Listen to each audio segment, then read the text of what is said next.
Well, hi, everyone. I'm Brian Hainline, NCAA Chief Medical Officer, and welcome back for the second and final installment of the Sports Science Institute Spotlight Series to highlight changes in concussion science and resulting update to the Concussion Safety Protocol Checklist.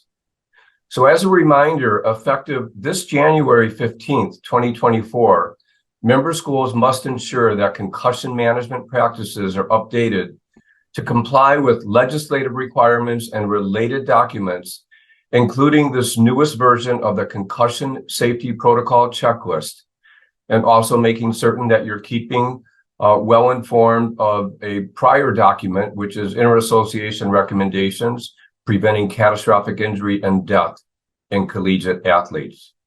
A reminder to our Division I colleagues that you are no longer required to submit your concussion safety protocols to the NCAA Concussion Safety Protocol Committee. So at a September 2023 meeting, the NCAA Committee on Competitive Safeguards and Medical Aspects of Sports approved some updates or modification to the prior Concussion Safety Protocol Checklist, also to the Concussion Safety Protocol template, and to the fact sheets, the concussion fact sheets. And these were all recommended by the Concussion Safety Advisory Group.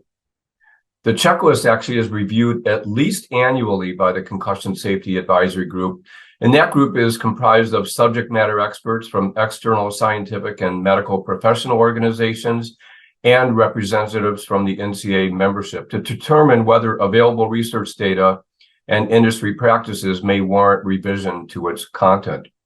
So that's what we're focusing on today. We're looking at this updated checklist. Importantly, there aren't any major updates or radical updates. It's really much more nuanced in terms of paying closer attention to persisting symptoms, to an updated SCAT-6 and a new office tool. So we're going to be reviewing all of that with our two experts. And just a reminder that the changes that we have in place, it is every school's responsibility to make certain that you're carrying those out. So today we're taking a deep dive into this Concussion Safety Protocol Checklist with two members of our Concussion Safety Advisory Group and really two content experts in and of themselves, Dr. Kim Harmon and Dr. Ruben Eshemendia, and we'll be introducing them in just a bit. But before we turn to our guests, I want to look at the checklist a little bit just to kind of give a primer for what we're going to be talking about today. And so we're going to be advancing some slides to walk you through this. So if we look at this first slide, it really is just a reminder that there is guidance that comes from the NCAA Sports Science Institute that really is overseen by the Committee on Competitive Safeguards and Medical Aspects of Sports. And this is consensus-based guidance that is constitutionally noted that such guidance comes from CSMAS, overseen by the Board of Governors. We have external content experts, and we have member school representatives. So the next slide really talks about where we are today for concussion. So they're very interesting. In 2015, there was an update to our concussion management plan that actually referenced a consensus-based best practices document. And then the year after, there was an independent medical care legislation passed that also represented or referenced a best practices document. Importantly, for independent medical care, it states that the primary athletics healthcare representatives from each school, which are the team physician and athletic trainers, they have unchallengeable autonomous authority for all medical decision-making and return-to-play decision-making. And it also states that athletics healthcare administrators are to be overseeing compliance at every school with all aspects of health and safety. Now, because the best practices document really became overshadowed by a more comprehensive document, so the documents that come out of the international consensus statements on concussion in sport, the most recent being the 6th International Consensus Statement on Concussion in Sport, the legislation changed and states that every member school must have a concussion management plan and education in place that is consistent with the Concussion Safety Protocol Checklist, and that's what we're reviewing today. So the Concussion Safety Advisory Group I mentioned briefly, it's been in place since 2018. It replaced a prior concussion task force, and their primary goal is to review the checklist. And what is the Concussion Safety Protocol checklist? Well, basically, it talks about pre-participation baseline testing, reducing exposure to head injuries, how we get return to learn and return to support management in place, and really a series of concussion management best practices. The checklist is important. It supports the school's compliance with best practices and concussion protocol management legislation, and it serves as a guide. So this isn't prescriptive per se. It really is. These are the essential aspects of what should be in a concussion safety protocol. And we also provide to the member schools a template. So it's based on the checklist. And the template really is a template concussion safety protocol. So some schools choose to write their own protocol, and other schools take this template and it's kind of like a fill in the blank. They'll put in things that are unique to their school. So that is out there for the membership as well. And so the checklist this time around has really been informed primarily by two sorts of evidence. One, the ongoing work that's coming from the NCAA Department of Defense CARE Consortium, especially now CARE 2.0, and from the recently published Sixth International Consensus Statement on Concussion in Sport. So the changes really are nuanced updates in terms of evaluation tools, on and off field management, return to learn, return to sport, and reducing head impact exposure. Now I'm just going to go through this a little briefly. So we spend a little more time on the concussion emergency action plan. And one of the real changes, it used to be that if you had a Glasgow Coma scale less than 13, less than or equal to 13, that constituted an emergency. It now has been updated to less than 15. And we really focus on other things that could potentially reflect a serious neurological injury, ranging from cervical spine trauma to an intracranial bleed or a more moderate traumatic brain injury. In terms of our post-concussion management plan, we sort of divide it now for the first 3 days, and then the first 3 days to the next few weeks, and then after 4 weeks. And there are some nuanced updates management tools, which we'll be getting into in a minute. Return to learn management. Importantly, we state that most student athletes who suffer with a concussion, they recover sufficiently to return to learn in 10 days, but we do give some details about how to walk through a return to learn. And importantly, for return to learn and return to sport, and this is a radical shift from 10 years ago or so, is that we want people up and about after 24 hours and even beginning exercise after 24 hours. And it's the same thing for return to sport, a little bit more nuanced in terms of different types of aerobic exercise, which we'll be getting into a little bit. And this is where we've been. So we notified the schools in June that there were updates to the concussion safety protocol checklist. And then we sent in October updated fact sheets. So really go through those fact sheets carefully. That's the primary basis of education. It's necessary, but it's not necessarily sufficient. You can add to that. And the fact sheets are for student athletes, for coaches, and for administrators. And then, as I said, in January, this updated checklist becomes official. And these are some of our resources that you have, and you can really go to ncaa.org/SSI, and all these resources are available.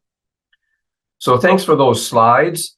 And now let's move into speaking with our guests. And maybe if we could just start with Kim Harmon, Ruben Eshemandia. Kim, maybe just give us a little bit of information about yourself. You and I have been, I think you were the first team physician that I met when I started roller skating across the country after I became chief medical officer, and really appreciate all the guidance you've given me over the years. But maybe share a little bit about your background. Sure. I am a primary care sports medicine physician. I've been at the University of Washington for the last 26 years. I'm a team physician there. Um, Before that, probably most importantly, I was an athletic trainer, and so have been on a sideline sort of trying to manage concussions and helping people come back from concussions for almost 40 years now, which is a little bit scary. And it's been really remarkable to look at the evolution of what we've done with concussion over that time. I'm also a researcher, so I do research in concussion and have worked with different NCAA committees over the years. And so that's me.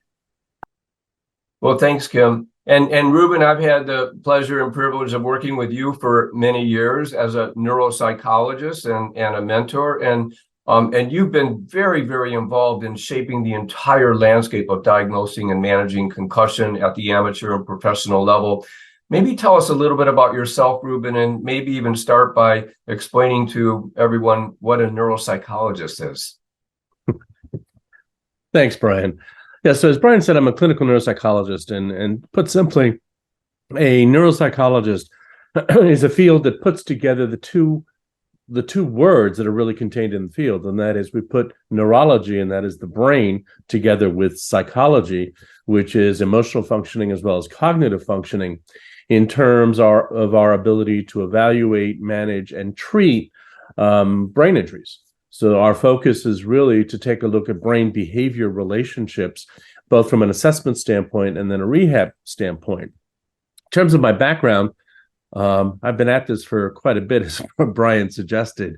And my early forays into this were while I was at Penn State and running the concussion program there and actually developing a multi-sport, comprehensive concussion program, including baseline testing. We were actually one of the first programs that included baseline testing across, I think it was 22 different sports at that time.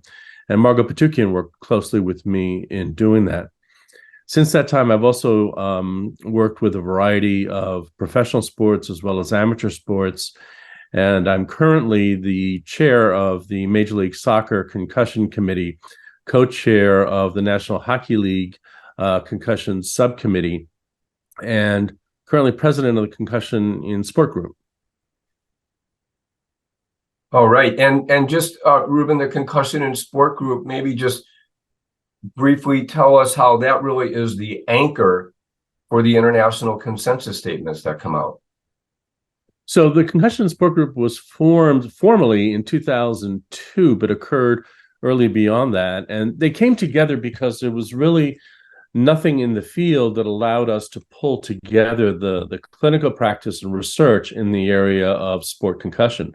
So they began pulling meetings together basically to review the research and provide guidance to clinicians out there who were on the front lines dealing with concussion. And the first one began in Vienna, and we've had meetings quadrennially every 4 years since that time. And each of those times, it's been to review the scientific literature and then translate that literature into both clinical practice in terms of detection and management. Each year, it's become more complex because each year we have more and more research, which on the one hand is good. On the other hand, it makes it a very complex endeavor. Yeah, well, thanks for that. And I'm proud to say I'm a card-carrying member of the Concussion and Sport Group as well. Well, let's get started. Kim, I wanted to start with you. You know, so as you said, you've been an athletic trainer. You're a renowned physician leading research. You were the lead author in an exceptional paper, the American Medical Society for Sports Medicine paper on concussion. How do you use, as a physician, the concussion safety protocol checklist and other resources? I mean, how do you pull this off on your campus at University of Washington? Well, I think what the concussion safety protocol checklist really just serves as a framework for sort of how we build our concussion program, both from sort of the preseason education to how we're going to diagnose it and then how we return to play. And so it just really, I think, walks people through what you need to do to have a solid concussion program that's consistent with international recommendations. And so we just use that as a framework to build out our concussion program. So, we have, I think, three really important pieces of legislation that point to best practices. One is concussion, and it points now to the checklist. The other is independent medical care. And the third is actually mental health.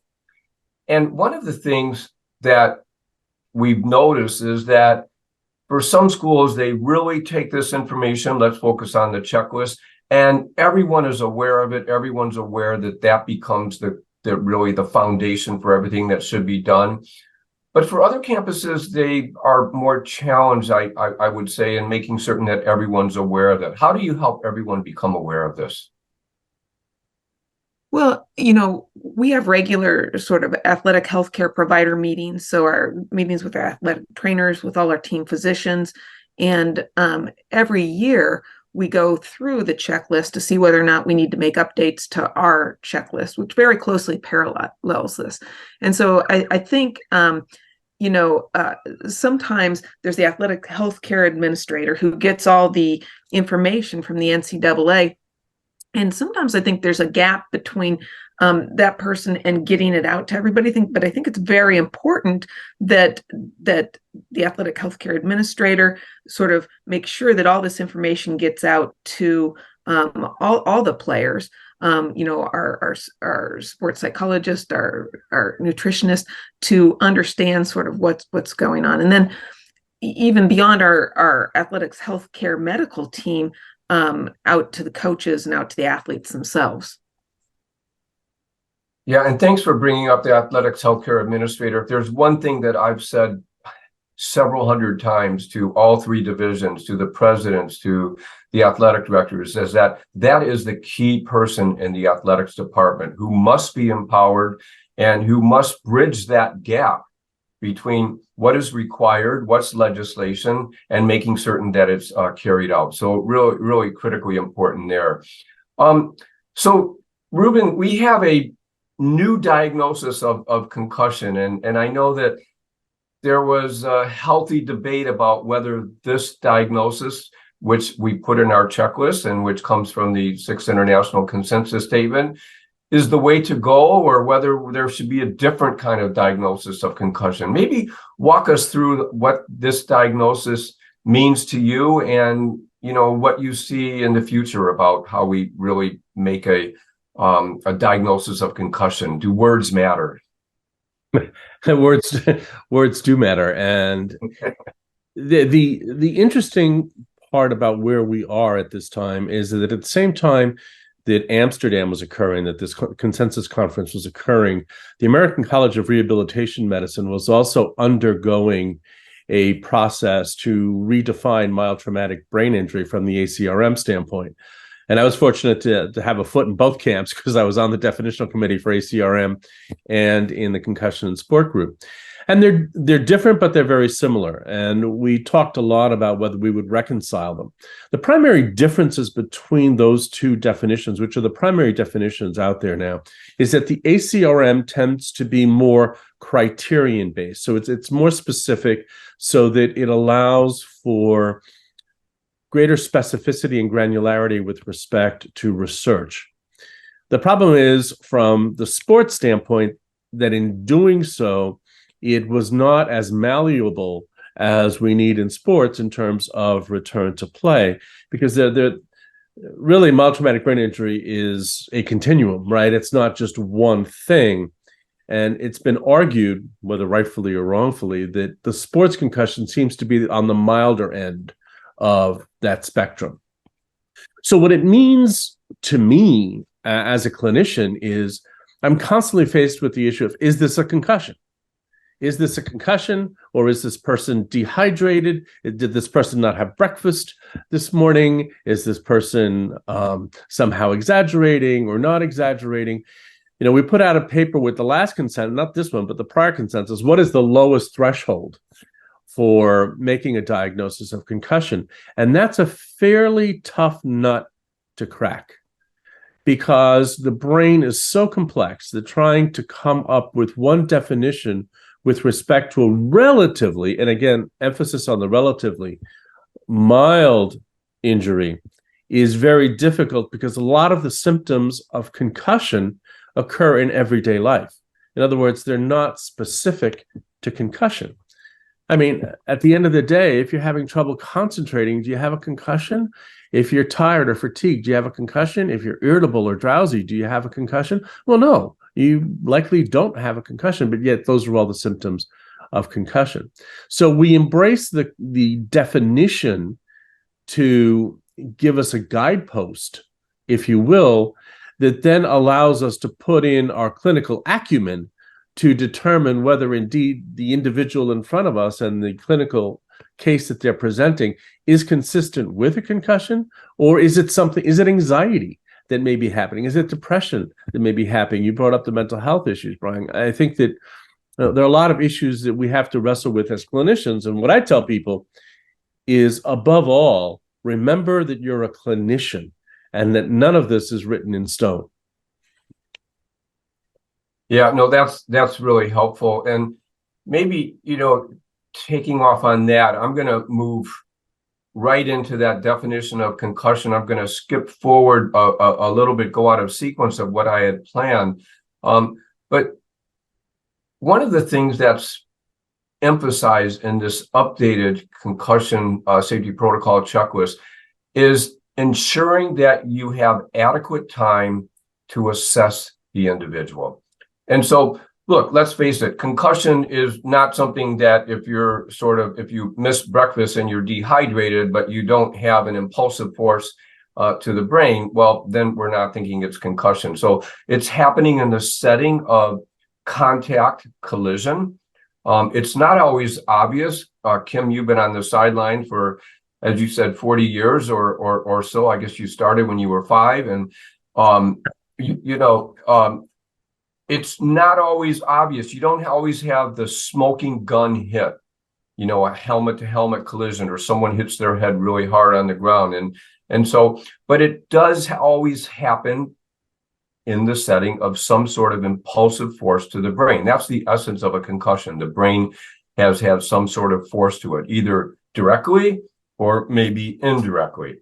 So given all of that, and for both of you, given the updated SCAT-6, so the Sports Concussion Assessment Tool, maybe walk us through how you use that, and especially that if there's any inkling that there might be a concussion, you have adequate time to evaluate that. And I believe we even put in parentheses 10 to 15 minutes as a guide. So what's the importance of that, and walk us through that?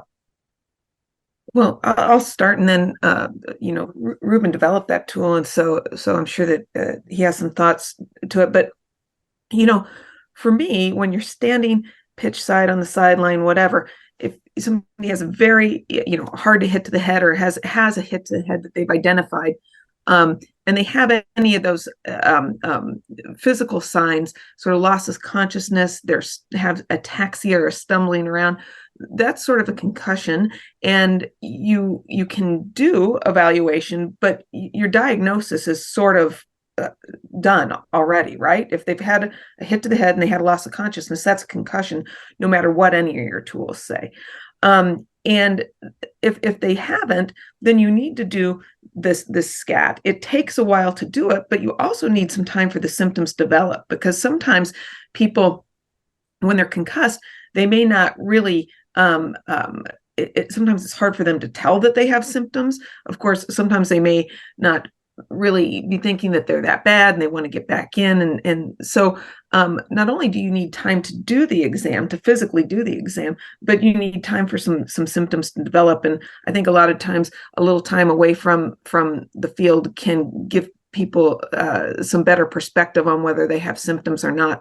And so having a quiet place to do the exam, so not necessarily on the sideline, but a room that's hopefully close to the sideline or the soccer field or whatever, and really sort of have the athlete sort of step back and think about whether they've had symptoms, go through the symptoms, and then go through the cognitive evaluation, the balance evaluation that's part of the SCAT, and sort of put it all together to see whether or not you think that they have a concussion is just key, to have the time for the athlete to think about it, for you to think about it, and really sort of hopefully figured out. It's tough. Yeah, I agree with everything that Kim said, and I would add to that early period is also important to allow the athlete to come down, to allow heart rate to decrease, to allow the blood pressure to decrease, the adrenaline to decrease, because all of those factors may lead to some of the findings in your evaluation and in the testing.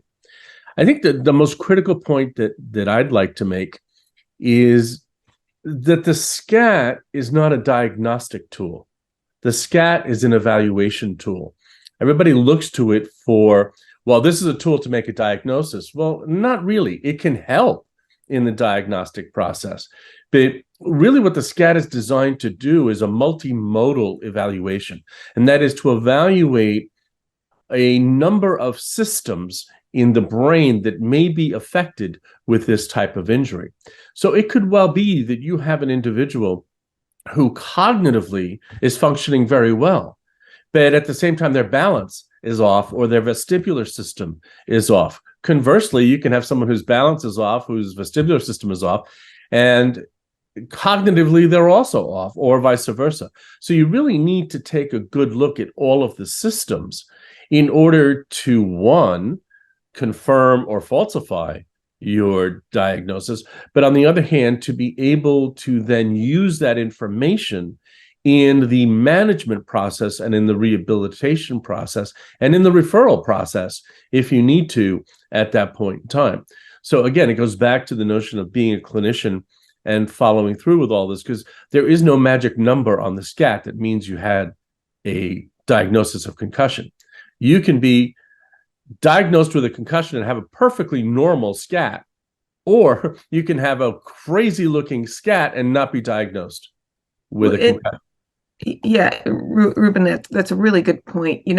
I mean, if you get hit in the head, you have an impulsive force to the brain, and then you develop a lot of symptoms, that's most likely a concussion, unless you can figure out some other way where all those symptoms came from, right? And if you may not have any symptoms, but on the cognitive portion of the SCAT, which is the standardized assessment of concussion, the immediate and delayed memory, you may not sort of be able to remember it all. And so then that could be a diagnosis of concussion, but you can do completely normal on your cognitive exam and still have a concussion.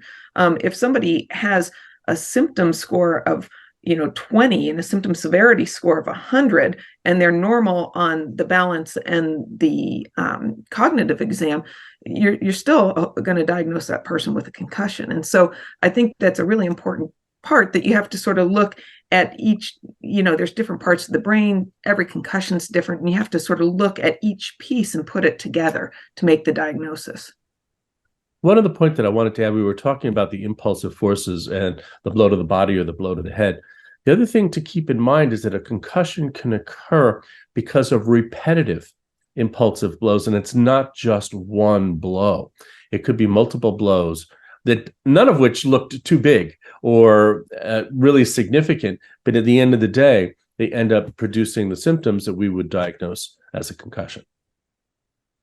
Yeah, that's really a key point, Ruben, and thanks for bringing that up. So looking at the CARE data, it was very interesting, because even one of the predictors of concussion was having either a series of repetitive head impacts in one day or over a period of 6 days. And so you're sort of watching the field of play, and there was seemingly innocuous hit to the head, and someone has really considerable symptoms. And so taking into account the repetitive head impact and how that is sort of a primer or kindles the brain in terms of its vulnerability, that's really important. And then, Ruben and Kim, when you're talking about assessing someone, this isn't like a hardcore diagnostic tool. You said something very important. It's ultimately a clinical diagnosis. And as a clinician, the way I made probably my most important diagnoses over time when I'm following complicated patients is because I knew the patient so well. And so that's also part of the importance of the baseline examination and helping athletes make an informed decision about the sport they're participating in. It's also, you get to know the athlete, and sometimes you just know by looking in their eyes that something's off. And so maybe just speak to that a little bit, Kim and Ruben, how that sort of guides you as a clinician. Yeah, as a team physician, I know my players pretty well, but I don't know them nearly as well as the athletic trainer. And so oftentimes when I'm doing a exam for concussion, I'll sort of look over at the athletic trainer and they're like, you know, yeah, this person's off. And so I really think that's a great point. That just knowing if the athlete is sort of their typical self or not is very helpful. And if you don't know the athlete very well, then relying on your athletic trainer, the people who do know them better, is helpful. So, for instance, I cover high school, and I don't know those athletes as well as my college athletes who I spend a lot of time with, and so using the athletic trainer to get that sort of like extra knowledge is very helpful. Ruben, do you have I thoughts about agree. that? I agree 100%. My first step is always to go to the athletic trainer and say, "What do you think? And what's going on here?" Because more often than not, I'll hear, he's always like that," or "Wow, this is really different. He's really off. He's normally not this agitated. He's normally not this disinhibited from an emotional standpoint." And that's not necessarily something that we'll pull out of test materials. So I think relying on the athletic trainers and also teammates. We're getting to the point now more and more where the culture is such that teammates are looking out for each other, and they will tell us, John's not doing well. He's not there. And that then helps us because we may not have any other signs to be able to go in and say, okay, we need to do an evaluation on you. So getting all of that extraneous information is terrific. And getting back to the baseline question, Brian, I think that baselines can be very useful, whether they're quantitative, qualitative, or knowledge of the individuals. But from a quantitative standpoint, from a testing standpoint, baselines also make things a lot more difficult. And people don't often realize it because when you're comparing two sets of scores taken at two different times with likely different motivation, you have to tie that all together in terms of how you use those test data, whether it be cognitive or balance or what have you, even psychological, and put that into the mix in order to help you make the diagnosis and management decisions. Yeah, another call out to the notion that concussion remains a clinical diagnosis. We don't have this one simple blood test or any other test that makes the diagnosis. And just to emphasize, and I've done this a million times, but I'll do it 1,000,001 times and even more. We call out the athletic trainers. They are the single most important aspect of our healthcare delivery system across our collegiate athletes and even for our high school athletes. And so I know the majority of people who are viewing this are athletic trainers. And again, a huge shout out to you and thanks for everything that you do. So let's go on a little bit. Maybe Kim, does anything stand out for you when you know that someone has possibly suffered a concussion? If someone's had a brain injury serious enough to cause a concussion, it means they could have a more serious brain injury, or that they could have a cervical spine injury. What just are a few things that really stand out for you when you're thinking about, is this an absolute medical emergency or not? So I think that's where you look at your red flags, right? And so, as you mentioned previously, if your coma scale is less than 15, now that's considered an emergency, because if you've got somebody that's unconscious, who is significantly disoriented, can't follow commands, that really needs some urgent evaluation. If somebody has neck tenderness, that they might have a cervical spine injury, that requires sort of urgent evaluation. If the gut check is important. If something's just not right, it's better to be safe than sorry. And then the neurological exam in terms of your cranial nerve exam and things that would suggest potentially a bleed, or if somebody is not just unsteady but really can't walk, those are all things that need urgent evaluation, and you need to get to an emergency facility, and depending on the situation, that might be by ambulance. And anytime you're doing a concussion assessment, or certainly during a competition, it brings up an important point. Make certain that you have a well-rehearsed emergency action plan. And so that includes, cervical spine immobilization. It includes entry and exit portals for ambulances should they need to come, and so on.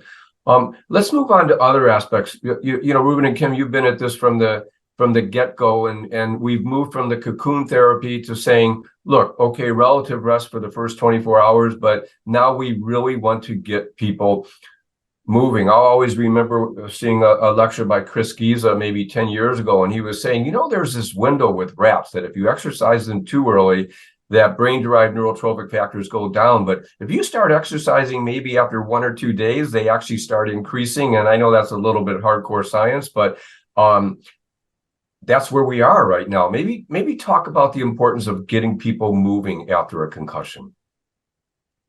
Well, I think that's probably one of the biggest take-homes from the Consensus Conference statement this year. And that is getting people moving, getting athletes moving to the extent that they can tolerate, and to the extent that only generates mild symptoms or symptoms that are short-lived. Before, we had this notion that if they had any symptoms, you can't do anything. But we found that doesn't work real well. It actually makes them depressed, it makes them anxious, and it makes the recovery longer.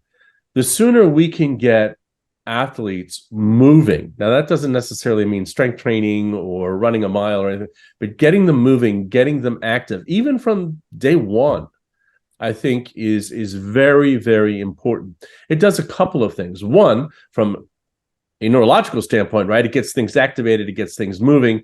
It also helps prevent deconditioning, which is a key issue in this injury. And it also helps to create a sense of self-efficacy. And that is, I can do something about this. I just don't have to sit around, look at 4 walls, and wait for all my symptoms to go away. Meanwhile, the anxiety and depression is going up because I'm sitting around looking at 4 walls and not doing anything and being a very active individual. So I think that becoming active and engaged both cognitively and physically is important. I think this notion of telling people don't read or don't text, yeah, if that causes them symptoms. But if it doesn't cause them symptoms, it's quite all right to read and text. If going to class doesn't significantly exacerbate symptoms, then it's probably a good idea to go to class. So I think we just need to understand that movement and activity is good to a point. Yeah. Yeah. Go ahead, Kim. Sorry. Oh, I was just going to say, I think that's the single most significant change in the recent Amsterdam statement, and also the concussion protocol safety checklist. And so really just getting people active, keeping them active. And so you can do it sort of formally by putting them on a treadmill and, having a 1 to 10 scale and seeing, exercising them until they go up 2 symptoms or 3 symptoms from their baseline, and then, doing it that way. But you can also just say, hey, go out and do some exercise. And when you start to get some symptoms that are more than 2 over 10 from your baseline or 3 over 10 from your baseline, stop, and they shouldn't last more than an hour, and sort of adjust it that way. So you can do it much more sort of fuzzy without a Buffalo concussion treadmill test type protocol. And I think, and this is just anecdotal, but since we've been exercising our athletes, it just seems that people get better quicker. That's what the evidence would support, and why of course, the Amsterdam statement recommended it. I think that that's really important. And when we think about vestibular therapy, we've always done sort of expose and recover. And now we're suggesting that people also do that with exercise and do that with, sort of classwork. So it's okay to sort of try something, just don't sort of grind your teeth and push through it, but you can go up to your tolerance and maybe a little past. Yeah, so that's really important. And then I want to go into this other sort of evolving shift. Actually, Kim, in your AMSSM paper, well, it wasn't yours alone, but you did create one of the most beautiful figures I've ever seen in a medical paper in my life. But and it was at that time clinical domains, which in many ways are what we call persisting symptoms in the updated checklist. And that is a new emphasis as well, that it's not just getting better. Let's focus on targeted things that we can manage. So dizziness could mean vestibular or oculomotor dysfunction. It could mean orthostatic hypotension or orthostatic dysfunction. Ruben, you mentioned about depression and, someone developing depression or anxiety. These are all things that we can manage now. And increasingly, we're coming to targeted management of persisting symptoms, or Kim, what you had originally called clinical domains. Maybe just talk us through the importance of that. So this is not at all passive. We're exercising early, and we're looking for different types of dysfunction that we can target while we're helping people to rehabilitate or for concussion management. Well, I think this speaks a little bit to what the SCOAT, or the Sports Concussion Office Assessment tool, was really designed to address. And so that's looking at maybe a broader sort of array of tests and things that you might not do on the sideline. And so the SCOAT includes looking at orthostatic vital signs, and it includes using the VOMs. I found those tools very helpful in terms of when people continue to have symptoms, to sort of test them with some of those tools to see if there are some things like vestibular therapy that we can do, ocular therapy, or begin to think about other types of treatments. And so I think as a concussion evolves, our management also has to evolve. Absolutely. And I think that, perhaps because I'm a neuropsychologist, but the issues related to mental health symptoms cannot be overemphasized. I think that if you have a case of persisting symptoms, there is almost in all cases some level of psychological influence, either directly from the injury or from the fact that they're not getting better and they're frustrated and they don't know what to do. And I'm always saying to medical staffs, be on the lookout for that. Be on the lookout for the anxiety and the depression, because if we nip that early in the bud, it really helps to mitigate the chances of turning into a persisting symptom. And we all know that although the NCAA has done a terrific job with their mental health papers and their programs, bringing this area to the fore, it's still something that folks are not very comfortable necessarily talking about, and something that we as the clinical staff need to really leave the opening for that and say, hey, how are you doing? How are you happening? You don't necessarily have to use the word anxiety, but you feel stressed out. How's it going? This can get frustrating. And that opens the door to these discussions. It's kind of funny, and it is different than it was 20 years ago when people come in to see me for almost anything now. And this is off the topic of concussion, but certainly applies to concussion. I'll say, how's your mental health doing? How's your stress level? That sort of stuff. And people don't miss a beat. Athletes don't miss a beat. A lot of times they're like, I'm doing fine, thanks for asking. And sometimes, people will answer differently and say, I'm really struggling. And so certainly, Ruben, that focus towards mental health post-concussion or post-injury, or just in general, is really important. And appreciate, Brian, what you have done and the NCAA has done to really bring this topic into focus. Yeah. So we're going to start to close this out. We're not going to go into great detail about return to learn, return to sport. It's pretty similar to before, other than some of the nuances and exercise, and we've really already gone through that. I guess you did mention the SCOAT 6, Kim, and that's a really interesting tool for the athletic trainers and others to look at, because we don't always think of checking orthostatic vital signs. And we don't always think of, the subtleties of cervicalgia and its relationship to vestibular dysfunction. And I found the visual oculomotor screening tool not just the objective part of it, which is sometimes tricky even for a neurologist, doing smooth pursuits properly and saccadic eye movement, but for the symptoms that it can provoke. And I'll add one more thing to the mental health symptoms is ask about sleep. And sleep disorders also can really get people into trouble in many different kinds of ways. So let's close this off. We also emphasize in the document, Ruben and Kim, ways to mitigate repetitive head impact exposure. We talk about neuromuscular training, but what's the key take-home point for that? We have, well, I'll tell you the key take-home point. We have unequivocal data that you can control practice a lot. And the way we do practice is important. But how do you think about that, Kim, with your contact collision sports and how you try to help reduce repetitive head impact exposure? Yeah, and I think this is something coaches are interested in as well because concussion is a time loss injury and they want their players on the field. And so it's just really less contact in practice is going to equal less concussions. It's also going to equal less musculoskeletal injuries, honestly. And you can still practice well and efficiently and be a good team without a lot of contact. Correct tackling technique. I really think, a focus on taking the head out of tackling has really made a difference. And then, I think rules enforcement has also made a difference. And so or rule changes. So rules enforcement in terms of enforcing targeting in football, and again, football specifically, but I think it is illustrative in terms of other sports, how you can use rule changes to make a difference. But some of the rule changes that the NCAA made with the kickoff in football.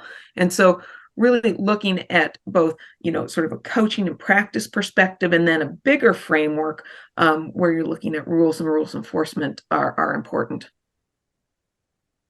Yeah, and I think that we don't do, in large measure, because often practices aren't filmed and we don't have video for practices. We don't have the granularity in practice data that we do in game data, even though we know that a significant number of concussions are occurring during practice. And it's been my experience that to the extent that we can acquaint coaches with that and then try to say, okay, they appear to be happening in this with this group in that setting, that tends to wake them up. And I think that if we, outside of the operational or competitive aspects of the game, come in and tell them what to do, I think that's going to meet resistance. But if we say to them, hey, this is what's happening, what do you think? What do you think about modifications?